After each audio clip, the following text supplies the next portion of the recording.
Hey everybody, this is Barry from Brewed Palate. I'm here with Jeff from Yakima Valley Hops. I'm sure you guys know him from sponsoring my blog and a lot of the other social media beer stuff that you guys have seen recently. So my first question for you, obviously, is how did you start? How did you start the website, the store, and just tell us a little bit about the history of Yakima Valley Hops. I started probably about 2 years ago. I grew up in Yakima, so I knew a lot of the farmers and brokers in town, and I realized that there was a need for a new distribution channel for hops. So I started selling on auction sites, just got a website, developed a website, and it's kind of just taken off from there. And I recently partnered with someone, and we have a warehouse in Yakima where we have a homebrew supply store. So if you're ever driving through Yakima, you can stop by and check it out. An event space here / brewery, and then also where we storage and package all of our hops. So, Alright, so within that structure, like, what's the ratio? How does it work? Like the ratio of like sales between your really well put together website and the actual retail store, warehouse, all that stuff you mentioned. yeah, as of right now, we are a 90% e-commerce business, and the store so far has, we established it, and it's kind of taken off where I think it won't pay for itself for another couple of years, but it's here for mainly the hop tourism, which I think will really take off here the next 2-3 years, just because of how much hops are grown here. And everyone knows that too. So, and all of the ones, and they're all processed and stored here as well. So, we'll see. I'm a little skeptical, but we are the only homebrew store that I know within at least of a 100-mile radius. So, Alright, so what's like overall hop culture like there? Like, we live in Yakima with a big one of the biggest hop growing regions in the United States. Like, what is it really like living in like the heart of hop country? Yeah, living in Yakima is amazing. There's 4 different seasons. The hop culture here has always been, well, it's always been here. There's always been a couple festivals geared around hops. I think our main industry is apples and cherries, and then hops just kind of recently took fame purely based on the craft beer industry. Previously, the hop industry has been really geared towards Anheuser-Busch and those bigger breweries, which traditionally there's been maybe 7 varieties grown, whereas with the new surge in craft breweries, there's 20 something. I don't know. There's over 20 different hop varieties that I know that are grown in the valley, which is pretty intriguing. And I think I read a stat recently that the craft beer industry currently purchases over 50% of the hops grown now, which has really changed the dynamic of farmers' role in growing hops and development of new hops, especially aromas.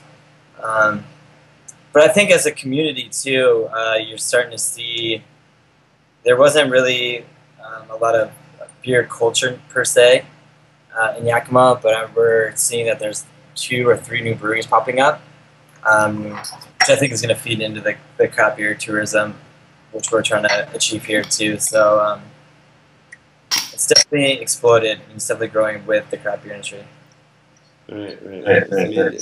So can you tell us a little bit about your home brewing story, like how you got into brewing, and what's it like being a home brewer in your area? Yeah, so we actually do a local, every Thursday night we do a brew night here, where you can come down and watch us and then others who are part of our brewing club brew beer. But outside of that, we don't brew for commercial consumption or sell beer at this point. We're just purely hop distribution, and then we have an event space which we throw shows or we rent out for homebrew competitions and so forth. Our location is in an old food packing warehouse in Yakima, which is really cool. So there's just just the architecture and the feeling is really unique, I think, too. Right. So, I mean, how did you personally get into homebrewing? So for me personally, getting into homebrewing, I think it was back in college. Um, there was a brewery in Ellensburg, Ironhurst Brewery, and they're known for their Irish Death beer. I don't know if it's distributed on the East Coast, but they had a small home brew store, and this is at Central Washington University, and they sold a kit, and I decided to try it, and have been brewing since probably 2008, maybe, off and on. I really didn't get seriously back into it until I opened up a home brew store and started selling hops again. But I mean, I enjoy it thoroughly, and I think it's really creative what we are now seeing on the marketplace and what people are coming up with, which is really cool. And the utilization of the new different varieties of hops. It's hard for us to even keep up with a lot of the notes. We actually rely on a lot of the community to give us feedback on these new hops that we're selling, just because we don't have the time necessarily to brew every single hop. So. Right. I mean, speaking about like the large variety that you guys offer, how does it work? Like sourcing, so many varieties of not only American hops, the experimental hops that you guys really are pushing now, but also all the international, New Zealand, all over the world. Yeah, New Zealand hops. Well, it's interesting. Their acreage is so minor. I mean, they really have, I don't even know the exact stats, but I mean, it's only a small percentage of what the U.S. grows, and they're pumping out very intriguing and interesting varieties. The problem is the distribution. Obviously, with the New Zealand hops, they have certain contracts with other brokers as of this moment for distribution that won't be opened up until, I don't know, a couple of years from now. But as far as sourcing them, we're able to source them from exporting through the European network, and we basically have to get a crate, a bargain crate at a time, order them. So we order them once or twice a year and have them imported in. So the import inventory fluctuates tremendously. It's really easy for us to get pretty much every variety of hop domestically, but the imports are, especially New Zealand hops, are going to be really hard to get. Proprietary hops are going to be really hard to get to domestically, just purely based on demand and supply. There's always going to be a lag time between, adding new acreage to sourcing to keeping up with the demand currently, just because of how fast the industry is growing, how many breweries are piping up every year. So, I mean, you guys ship all over the world, so like, I guess people see you as a good source for hops. So how do you see people's taste in hops, or how changing and evolving as you guys offer more, because people are trying more. Yeah, and I think the aroma hops have really expanded the craft beer industry. If you look at it and the different flavors and profiles they're getting these days, us shipping around the world, I think most countries are probably 3 years behind what the United States is right now in the craft beer revolution. I think they're catching on. We're seeing a lot of demand from South America, particularly Brazil, Peru, Argentina. I mean, these are countries that they're getting hip to these new hops, and they want them. So that's also putting another huge pressure and demand for American hops, which is why you're seeing shortages in a lot of the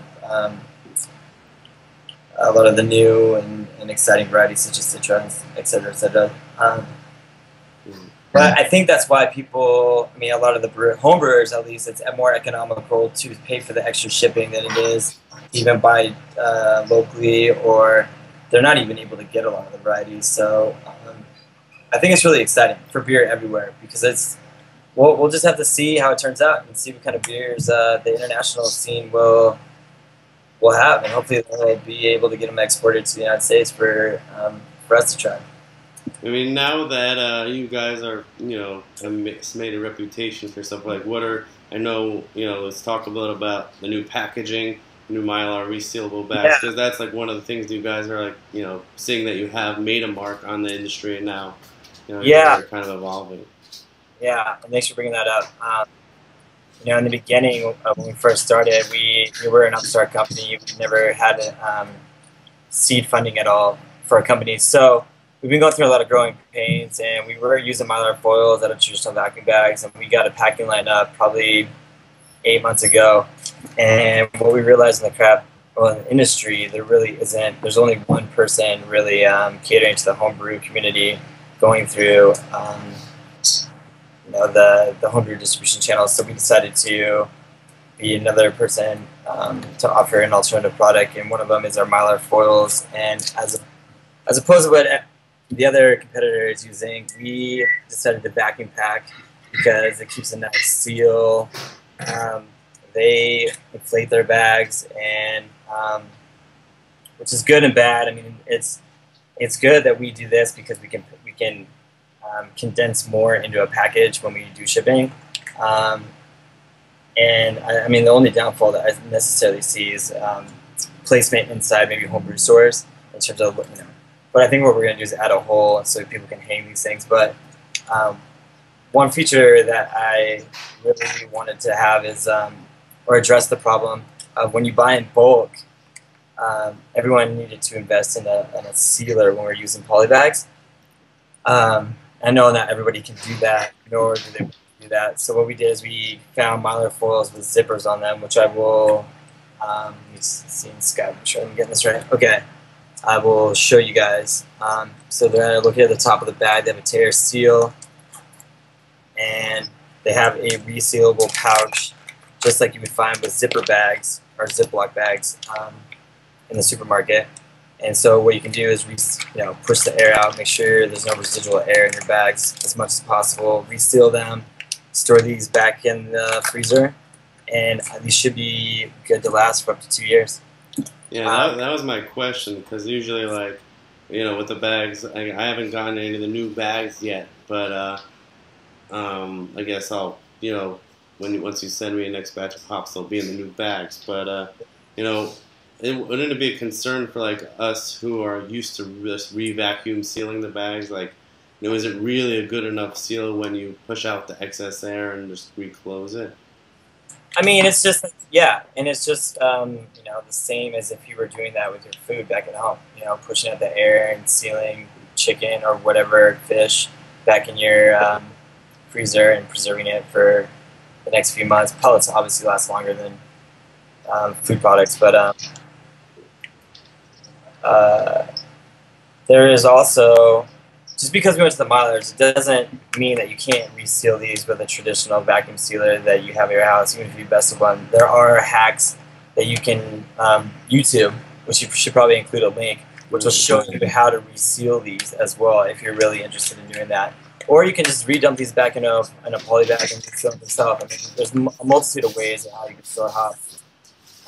The real problem becomes on a bigger scale, and oxygen exposure is a huge issue. So I would say almost that is the #1 factor. If you can keep them out, don't let them sit around on the tabletop for long periods of time, your hops should be perfectly fine. Right. Don't weigh them out at the beginning of brew day and leave them out for all of brew day. Yeah, and even then, I would highly doubt, especially since people have an AC condition. Everyone's internal temperature inside their house it's so nominal of an effect. I think you're gonna be fine. Right. Even with the regular, plastic bags, I've been fine.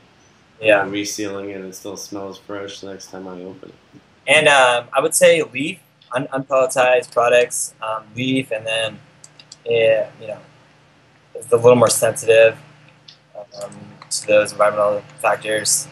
They don't last as long either. And then also fresh hops, which we are selling this year, which need to be brewed within a few days of getting them. As soon as possible. So how would that work with the with the fresh hops, like shipping them, like let's say like you guys are all the way on the West Coast, and let's say, I couldn't get on the list at my local homebrew shop for fresh hops. Like, how would you ship them to me? Does your homebrew shops offer fresh hops? Yeah, They do. there's actually New York State grown hops now, which has been Oh, growing over the okay. past few years. Yeah. Yeah. Well, if you can, I highly recommend supporting your local small hop farmer and buying from them if that's possible at a homebrew store.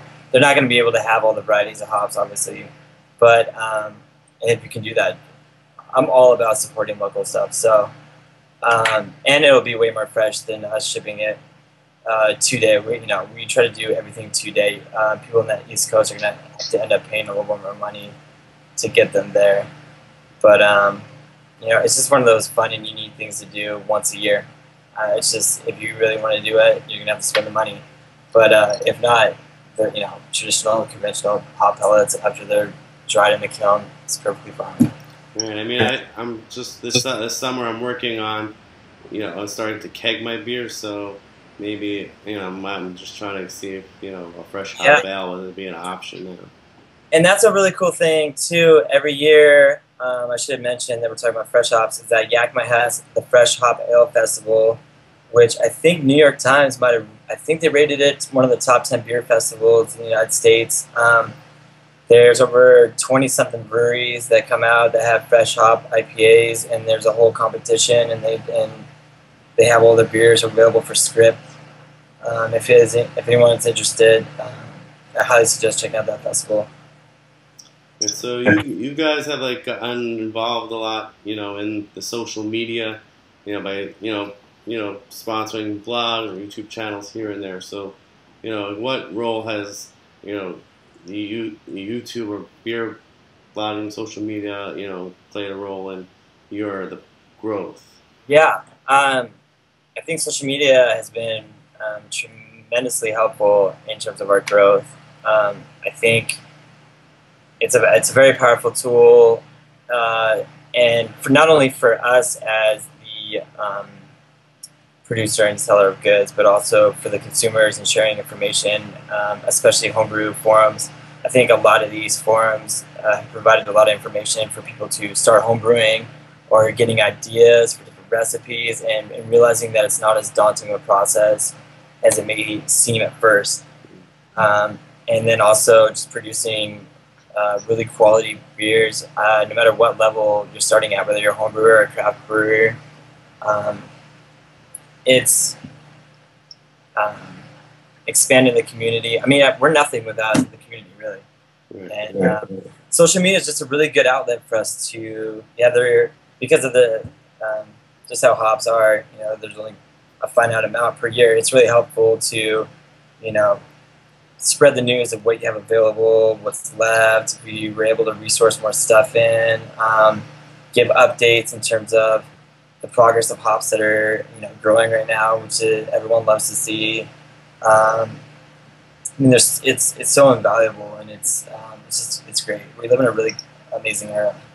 Right, of course. I mean, what advice would you give to like the home brewer nowadays? Because there's so much new varieties coming up, but like there's still room. Like I like to brew classic styles, and when I brew a classic style like a triple or a saison, like I've brewed with the hops you give me.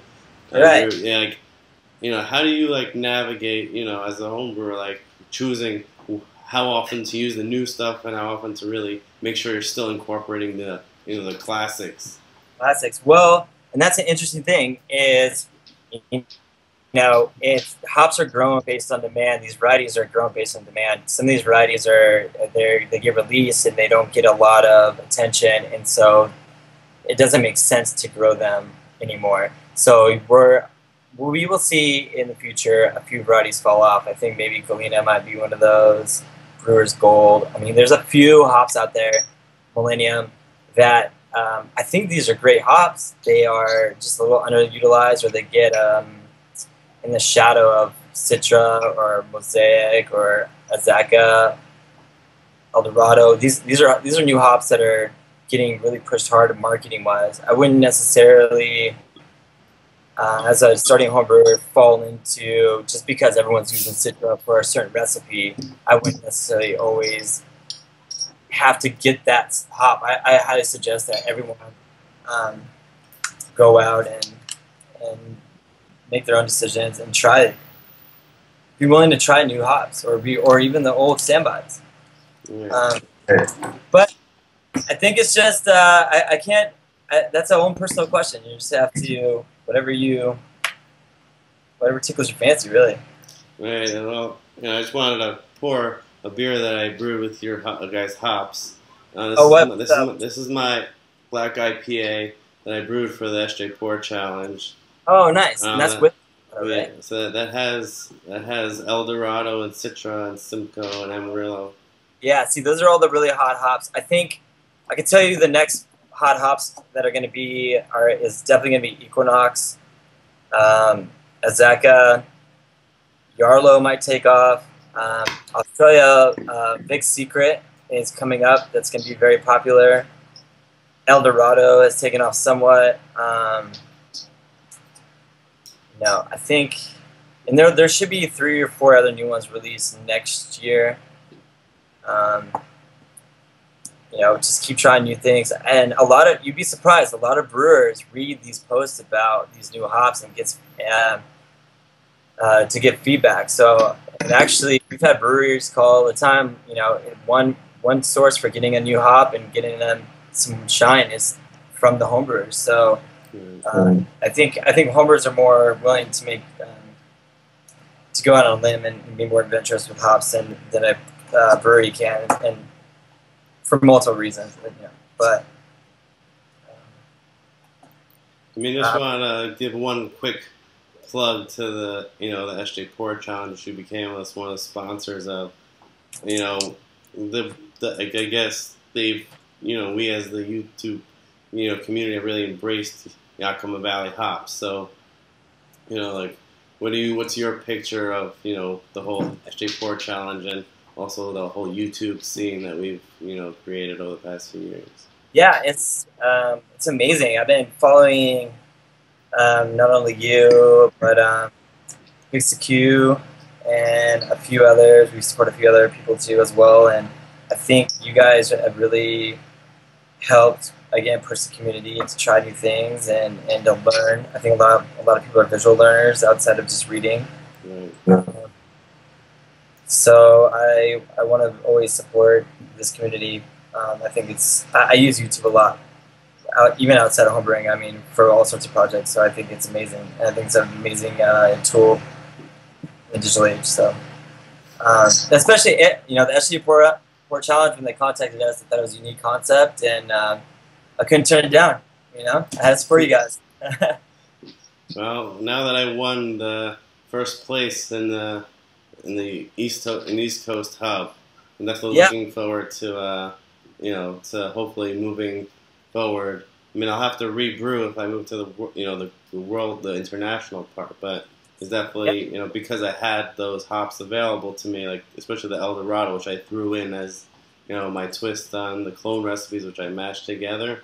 Definitely took the beer to the next level. So, and I think that what was unique about this challenge is that it was an international, which I really highly endorse, because we have a decent amount of international base, of customers. For that, congratulations. Yeah, so I'll definitely have to send you a bottle of some of my beers. Definitely. I also wanted to let people know that in the next year we hope to release a new program called the Hop Club, where once a month you pay a subscription, and once a month we send you a box of hops, hops that are catered to a particular brew style based on the season. Maybe first chance to get some of the new experimentals, or maybe a new variety that got released, swag, all sorts of things.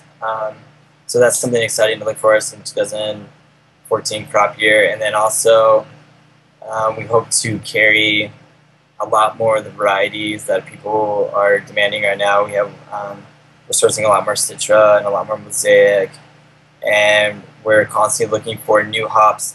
Um, we would love more feedback in terms of what people are looking for in terms of the hops that we don't carry right now. It's hard to carry every hop. It's just, you know, but we will try our best to source it, especially imports, because imports are a crapshoot. I don't know, it's easy to say that everyone loves Galaxy, Nelson Sauvin, but, UK Phoenix, UK Pilgrim, it's hard to gauge, really. Right. Yeah. So like now that that you're at the forefront of the hop industry, like where do you see the hop industry, most craft brewers and home brewers going over the next few years? Now that they see that there's so much potential as the U.S. as an inspiration for the world. Yeah. I hope it continues growing. I hope everyone homebrews at some point. I think it's a fun and rewarding hobby.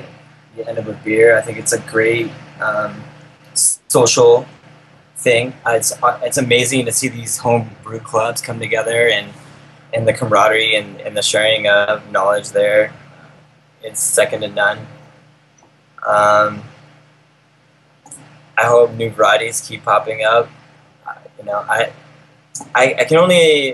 I can't imagine what's going to happen in the next 5 years. I mean, if it continues at this rate, I think it's going to plateau at some point. But I hopefully the international scene, especially South America and these other countries that are not getting a lot of or had an opportunity to experience homebrewing, are able to use your channel or Eshepor as a reference or maybe a motivational piece to start. All right. I want to thank you for being so willing to film this interview with me, and thank you for your support of the Brewed Palate and the Eshepor Challenge and the YouTube brewing community. Yeah. And so I look forward to continuing to work with you guys, and